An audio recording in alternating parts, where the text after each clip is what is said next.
नमस्कार दोस्तों, चलिए जानते हैं आज की ताजा और मुख्य समाचार और 50 बड़ी खबरों को सिर्फ 10 मिनट में। लेकिन उससे पहले आप इस वीडियो को कहां से देख रहे हैं, कमेंट में जरूर बताएं। रेलवे कर्मचारियों के लिए बड़ी खबर है। वित्त मंत्रालय ने रनिंग स्टाफ के किलोमीटरेज अलाउंस यानी केएमए में 25% बढ़ोतरी को मंजूरी दे दी है। इस फैसले से लोको पायलट और गार्ड जैसे कर्मचारियों की मासिक आय में बढ़ोतरी होगी। लंबे समय से चल रही मांग अब पूरी हो गई है। हालांकि बढ़ी हुई सैलरी कब से लागू होगी, इसकी आधिकारिक जानकारी जल्द आने की उम्मीद है। इस फैसले के बाद कर्मचारियों में खुशी का माहौल है। ईपीएफओ की ओर से कर्मचारियों के लिए एक अहम अपडेट सामने आया है, जिसमें अंतरराष्ट्रीय कर्मचारियों के लिए पीएफ राशि ट्रांसफर करना अब पहले से आसान बना दिया गया है। नए नियमों के तहत उन कर्मचारियों को फायदा मिलेगा जो भारत के साथ सामाजिक सुरक्षा समझौता यानी एसएसए वाले देशों में काम कर रहे हैं। अब उनकी पीएफ राशि सीधे उनके विदेशी बैंक खातों में ट्रांसफर की जा सकेगी। इससे प्रक्रिया सरल और तेज होगी। हालांकि यह सुविधा सिर्फ उन्हीं कर्मचारियों के लिए लागू होगी जो इन तय शर्तों को पूरा करते हैं। किसानों के लिए बड़ी खुशखबरी सामने आई है। प्रधानमंत्री किसान सम्मान निधि योजना के तहत 22वीं किस्त जारी कर दी गई है, जिसमें 18,640 करोड़ रुपए से ज्यादा की राशि सीधे किसानों के खातों में ट्रांसफर की गई है। इस किस्त से देश भर के 9 करोड़ 32 लाख से अधिक किसानों को फायदा मिला है, जिनमें करीब 2 करोड़ 15 लाख महिला किसान भी शामिल हैं। सरकार के अनुसार इस योजना के जरिए अब तक कुल लाखों करोड़ रुपए किसानों को दिए जा चुके हैं, जिससे उनकी आर्थिक मदद हो रही है।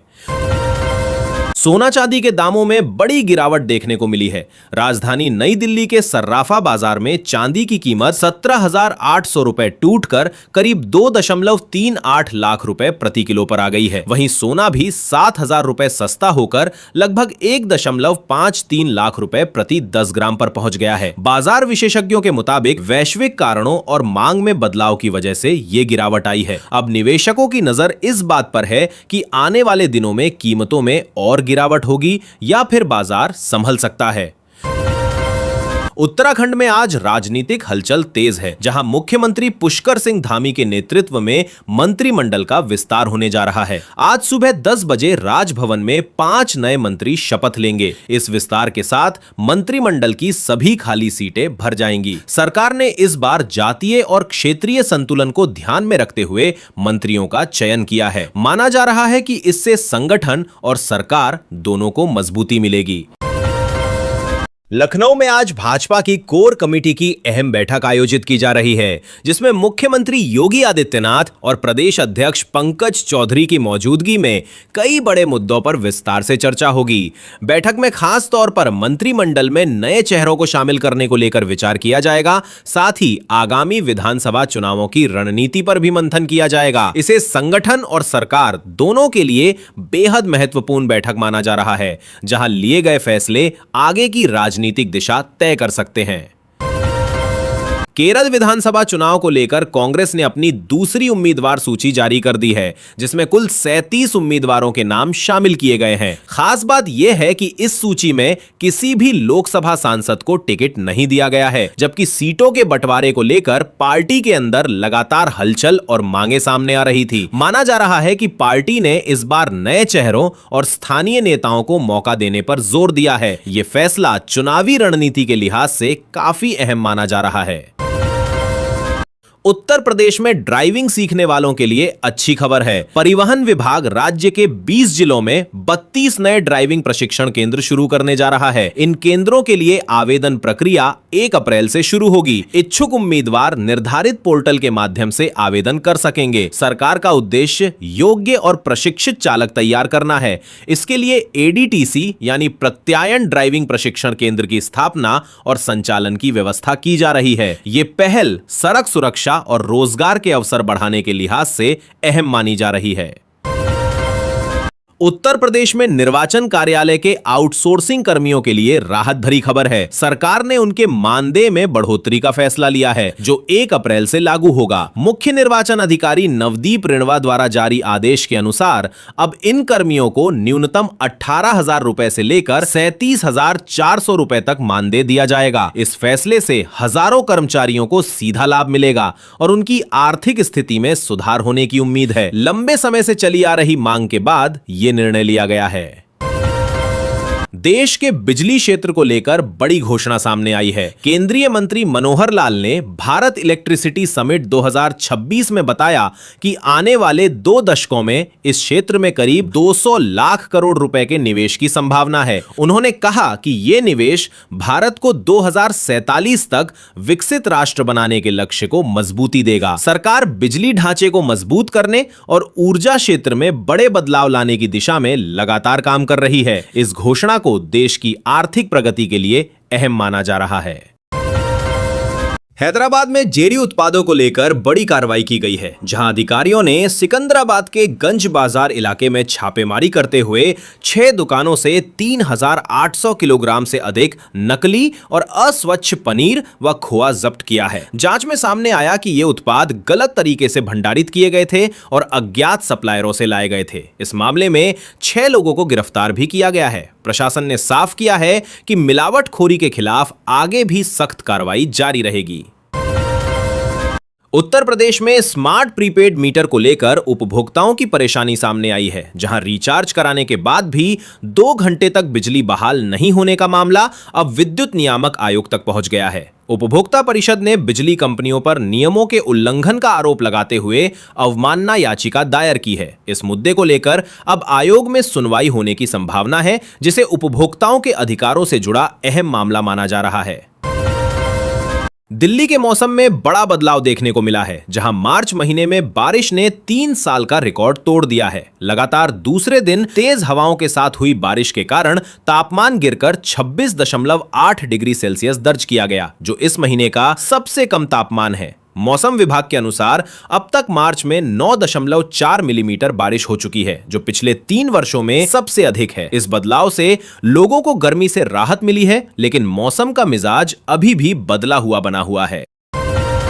उत्तर प्रदेश में 23 मार्च को मुख्यमंत्री योगी आदित्यनाथ की अध्यक्षता में कैबिनेट बैठक आयोजित की जाएगी, जिसमें कई अहम प्रस्तावों पर चर्चा होने की संभावना है। खास तौर पर निराश्रित महिलाओं, बुजुर्गों और दिव्यांगजनों की सामाजिक पेंशन बढ़ाने के प्रस्ताव को मंजूरी मिल सकती है। अगर इस पर फैसला होता है तो करीब 1 करोड़ 6 लाख परिवारों को सीधा लाभ मिलेगा। इस बैठक को जन कल्याण से जुड़े फैसलों के लिहाज से काफी महत्वपूर्ण माना जा रहा है।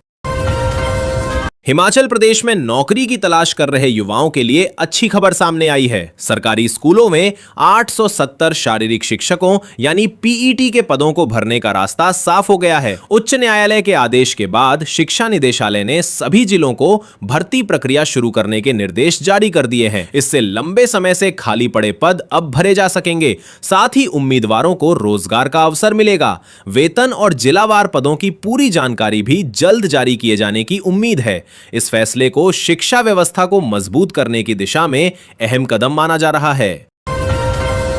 उत्तर प्रदेश के गोंडा में बिजली विभाग ने बड़ी कार्रवाई करते हुए लाइट चोरी के मामलों का खुलासा किया है। देवीपाटन मंडल में बिजली विभाग और पुलिस विजिलेंस की संयुक्त टीम ने भोर में छापेमारी कर 445 कनेक्शनों की जांच की। इस दौरान 45 उपभोक्ताओं को बिजली चोरी करते हुए पकड़ा गया, जिनके खिलाफ मुकदमा दर्ज किया गया है। ये कार्रवाई खास तौर पर स्मार्ट मीटर के नेगेटिव बैलेंस वाले उपभोक्ताओं के खिलाफ की गई। विभाग ने साफ किया है कि आगे भी इस तरह की जांच और सख्ती जारी रहेगी।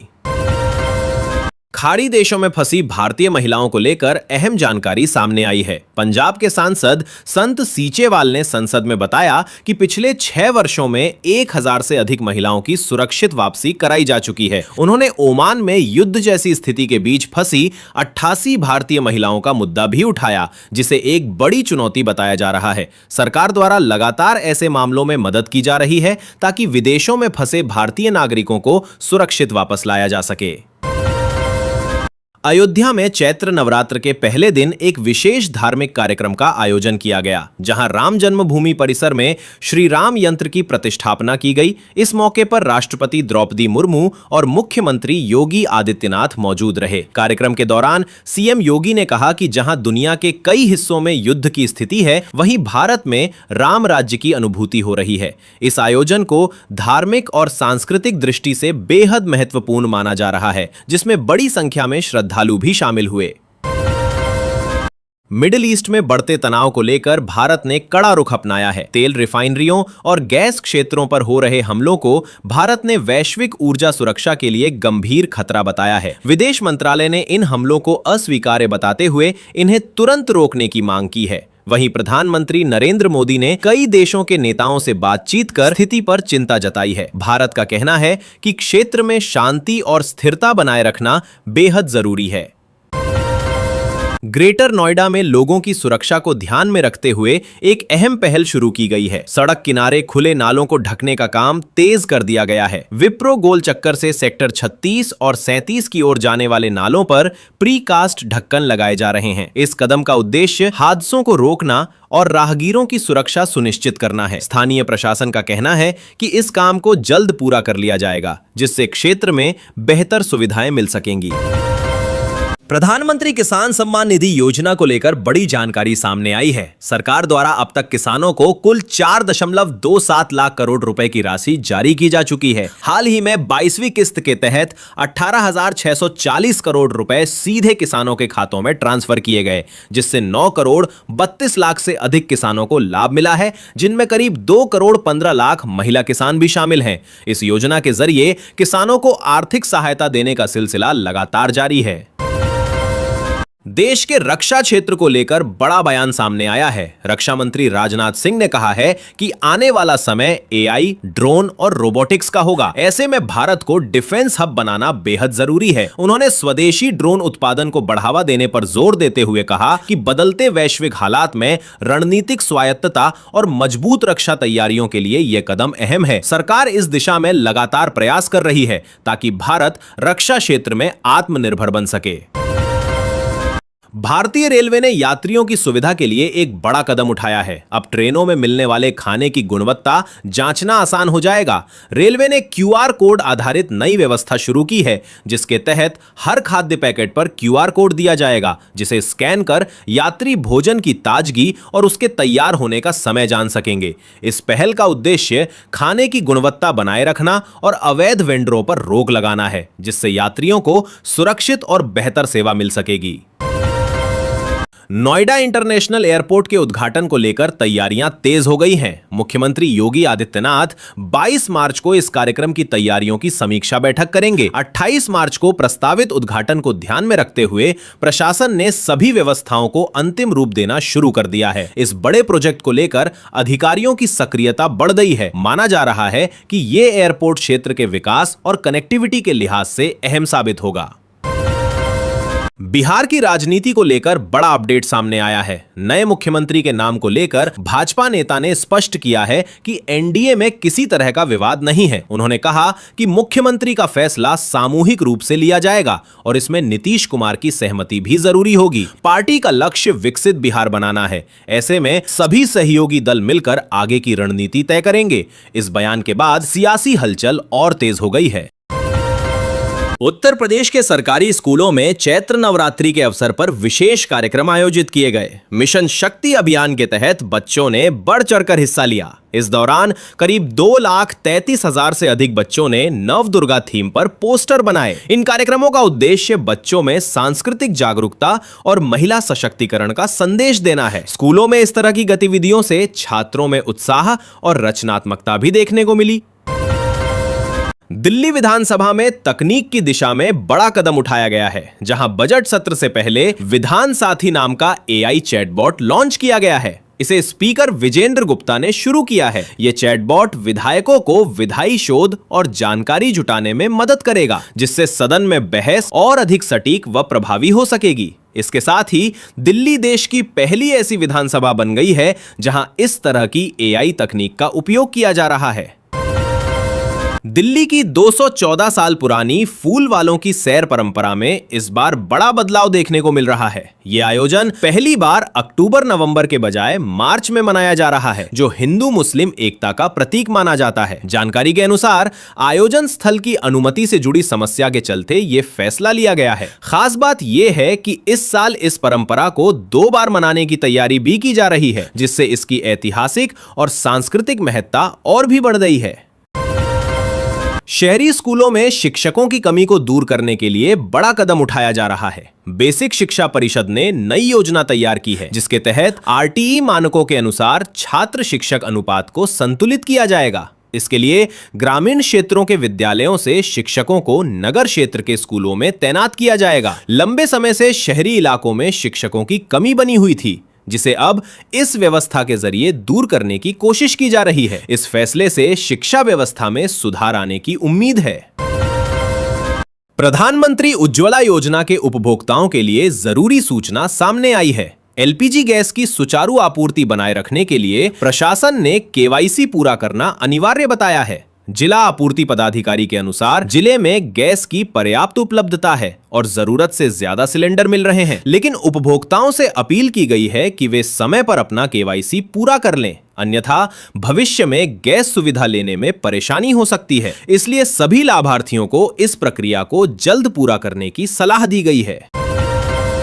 उत्तर प्रदेश के एक प्रमुख यूनिवर्सिटी में एआई से कॉपियां चेक कराने की तैयारी को लेकर विवाद खड़ा हो गया है। चौधरी चरण सिंह विश्वविद्यालय के छात्रों ने इस फैसले का विरोध करते हुए कुल सचिव कार्यालय का घेराव किया और प्रदर्शन किया। छात्रों का कहना है कि एआई से मूल्यांकन करने से निष्पक्षता पर असर पड़ सकता है। वहीं विश्वविद्यालय प्रशासन इस नई व्यवस्था को लागू करने की दिशा में आगे बढ़ रहा था। फिलहाल इस मुद्दे को लेकर कैंपस में माहौल गरमाया हुआ है और छात्रों ने अपनी मांगों को लेकर ज्ञापन भी सौंपा है।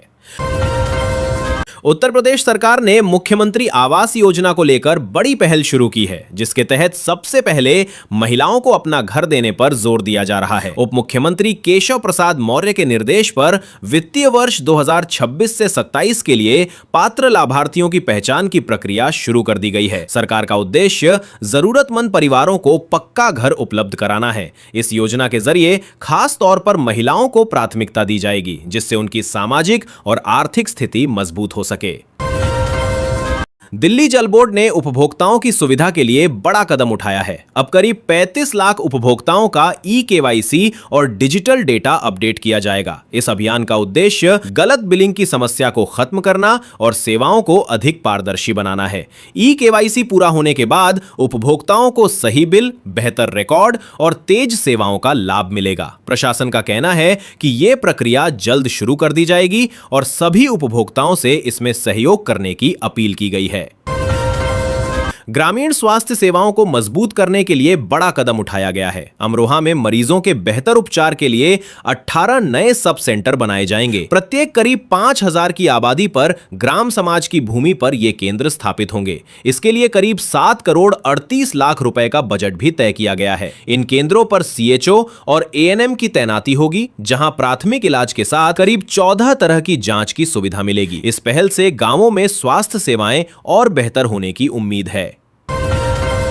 बिहार में राशन घोटाले का बड़ा मामला सामने आया है। पूर्वी चंपारण के सुगौली में जन वितरण प्रणाली की एक दुकान पर जांच के दौरान भारी अनियमितताएं पकड़ी गईं। औचक निरीक्षण में दुकान खाली मिली, जबकि रिकॉर्ड में सैकड़ों क्विंटल अनाज दर्ज था। डीलर पर करीब 774 क्विंटल चावल और 408 क्विंटल गेहूं की कालाबाजारी का आरोप है। मामले के सामने आने के बाद प्रशासन ने कार्रवाई शुरू कर दी है और जांच जारी है। इसे सार्वजनिक वितरण प्रणाली में बड़ी लापरवाही माना जा रहा है।